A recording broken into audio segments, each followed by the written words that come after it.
أو أجواء حلوة ياسر في رمضان في الميدان الكبير، هذه البطحة اللي فيها جامع السلطان سليمان والسوق المصري وما جاوره من محلات تجارية لبيع المكسرات والحلويات والمطاعم، وكل شيء متوفر يعني ما شاء الله، حاجة جميلة ياسر. إذن بنايات تاريخية قديمة جدا، والنوارس مزينة سماء اسطنبول، والبحر ورانا مغاديك البوسفور والقطارات والحافلات، وهذيك هي اللي شفتها في الصباح يعني برج غلطة اللي قاعدين يرموا فيه.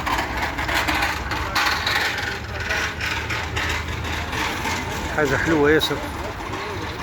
هنا قاعدين في العشية في الأماكن الحلوة هذه، كنت عدد كبير من الأتراك شادين الصف قدام الخيمة هذه. حملات انتخابية للبلدية متاع اسطنبول، وقال لي كلمت موظف في الخيمة ديك متاع رمضان، قال لي 9 تاع الليل يعني تبدأ حفلة بعيدة عليا، اش بجيبني هاني جيت في النهار وطليت. الحاصل حاجة هايلة. الفسحة ذي جاي زيارتي مرة هذه لاسطنبول يعني شفت فيها أكثر حاجات من زيارتي اللي جيتها قبل في التسعينات، يعني وحدي. قبل كنت مع جروب ومحصور ببرنامج معين والناس جلة جاية للتسوق، أنا جاي للسياحة وللثقافة، وهذا ما يمنعش أني نشري بعض الحاجات أكيد، لأن حاجات كل شيء يقول لك اشريني في البلاد هذه، خيرات ربي الله يبارك، ناخذ كان الحاجات الضرورية اللي حاجنا بها. طيب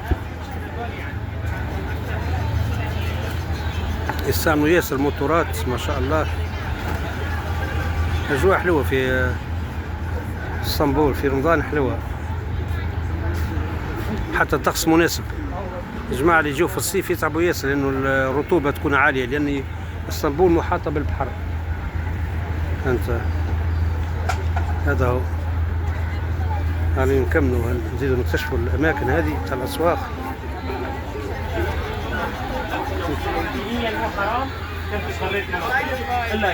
انواع الدقلة وانواع الخيرات الكل ما شاء الله. هو ذي الدقلة بتاع المدينة، مدينة ظاهرة اللون بتاعها انواع اشكال، والهريسة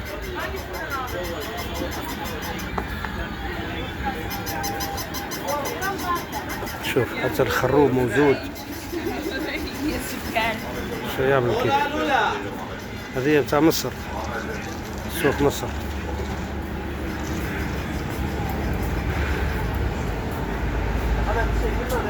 إذا نخرجوا من السوق ندخلوا في سوق. ما شاء الله البنايات منتشرة في كل مكان. هنا مفتتحة في البنك هذايا، أوكتاي، حلقوم تركي، محلات تجارية، أجواء حلوة ياسر.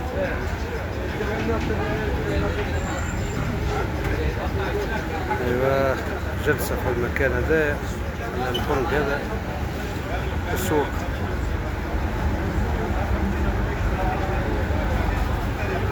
هاي سيدي، إلى اللقاء، مع السلامة.